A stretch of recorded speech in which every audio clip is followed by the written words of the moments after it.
Now that we have the structure of the stencil layout, we'll work on the design system object to make the stencil layout look the way we want.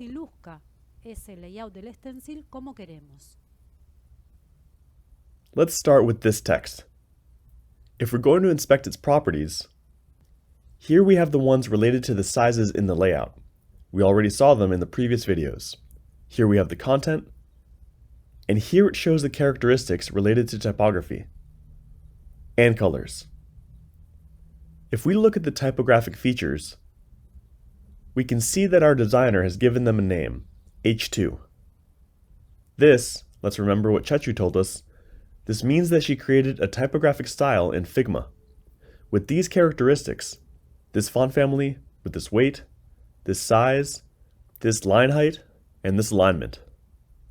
We'll want to have properties in CSS format, because it's the one we'll use in GeneXus in our design system object.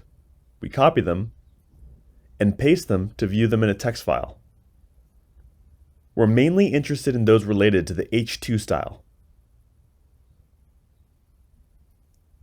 Here we see these first three that have to do with the font family. Hebo is a web font that improves readability on digital screens. But it's not one of the standard browser fonts, so we'll have to include it in our CSS.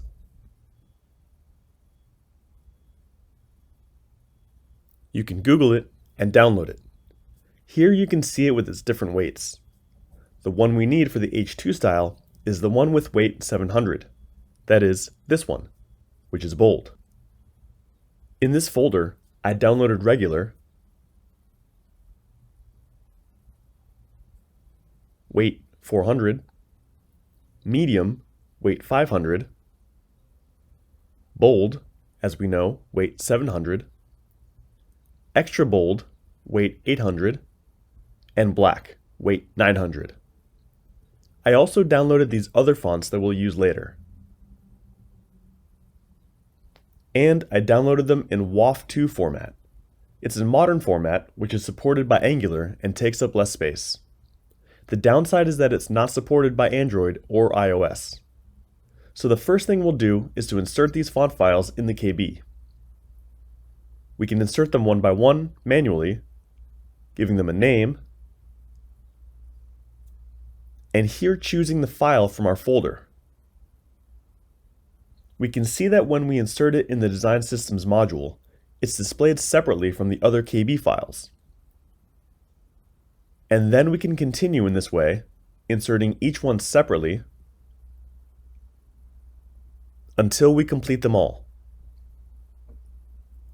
Or, the other option, which is much simpler, is to insert them all together in this way. There we indicate the folder, and by pressing OK, they would all be inserted in a single operation. And if we have them in the root module, then we change the module to each one through the property.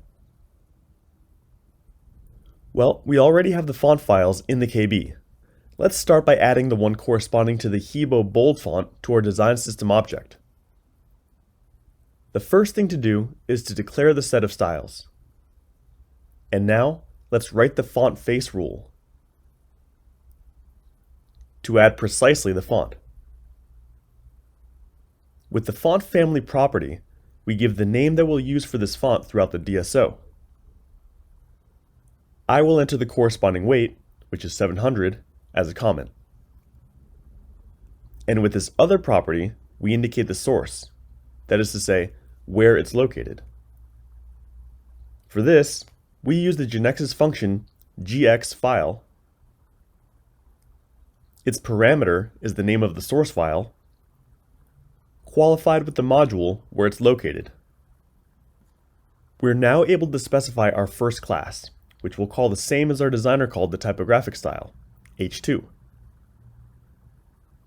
Remember that the classes of a DSO are extremely similar to those of CSS, since for the web case, they'll be effectively transformed into CSS. That's why, to select them, we must first type a period and then the name of the class. The first three properties will be transformed into one, the font family, which here will refer to this name precisely. We don't need to vary the style or weight of the font, because we're using one with exactly that style and weight. We'll always use the exact font to avoid distortions, and that's why we integrate a font file for each weight. Then we'll use these other two properties as they are. Removing the decimals. Let's save. And before testing anything, we'll see what class is associated with this text block. The class with this name.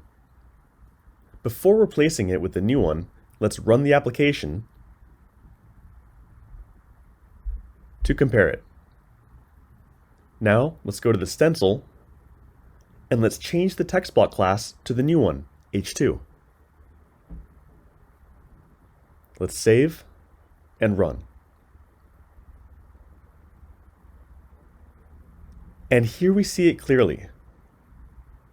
If you're prototyping in the cloud, something that's not advisable during development, and you don't see the change when running it, reload it and clear the cache in Windows with Control F5.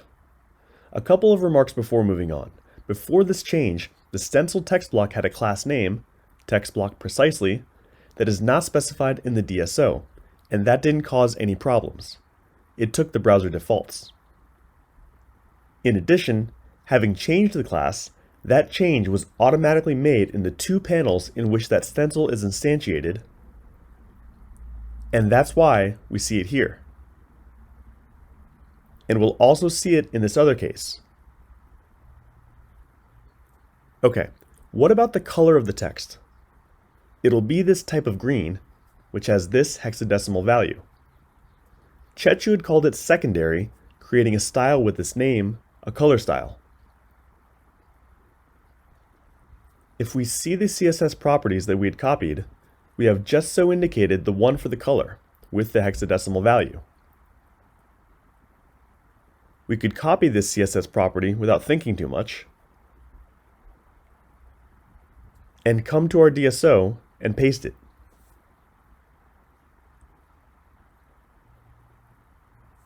We see how the properties window shows all the possible properties to write inside a class, and here are the ones we use. We can filter by those that we've modified to have them in view. Let's record and test this at runtime. And there we see it, just as we expected. Well, this exact color is not only going to be used here for this text, but for this other one. For this background, for this other text, for this other one, that is to say, it's going to be repeated in many places. This value responds to a semantic concept, to a semantic color. It's the secondary color of the application, and the primary color is this other green. That's why Chechu defined it as a color style. And we will define it as a token in our DSO.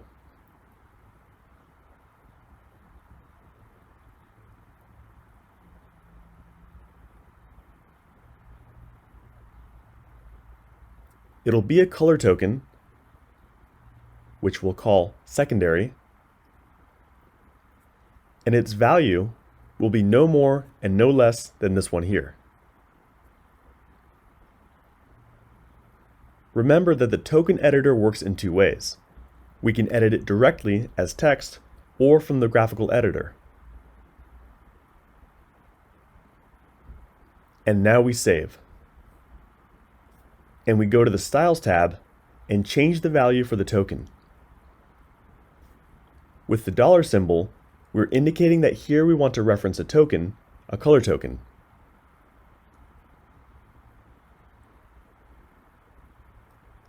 There it is. It has to be like that. And when we type a period and the first letters of the token, it offers the ones that begin with those two letters. In this way, then, we're indicating that the color property takes its values from the color token of this name, secondary. So if later on, Chechu wants to change the color of this value to any other value, we'll just change it here. And we won't have to change the class at all. Okay, let's save. At runtime, we'll not notice any changes at all because we'll continue to see that green color. Well, what about these three properties that we didn't copy to our H2 class? The first two have to do with the container that was used in Figma to place these two texts inside. And this one in particular. It's a group or a frame that was cataloged as auto layout, and that we'll talk about later, but we can already say it's implemented with a flex container. We went the other way, which was to choose a table to implement this container. Therefore, we don't need the first property, display, at all. And we implemented these two properties through the horizontal and vertical alignments of the two elements. So we don't need to copy any of these properties to our class. Thus, the style of the control itself is clearly separated from what is more structural and has to do with the alignment of the control in the layout. This is one possibility, of course, and it's not necessarily the best one. In the implementation we're doing, the spacing and alignment parts are being solved in the layout itself. And the rest of the style is being handled in the DSO. A DSO is easier to change than a layout, so making these decisions has pros and cons. One last thing before finishing. At runtime, the home text, because of its size, is being displayed in two lines. Let's see what happens with the attractions text. This one is divided into three, as we can see in the Figma file. So what we would have to do is to separate this text into three lines. This is a way to do it. Here's the name of the text block, which is the one that comes from the stencil, information, underscore, and the name of the control in the stencil, title information. Then I go to home, and in the events, in client start, to information, title, information, period, caption, I assign the new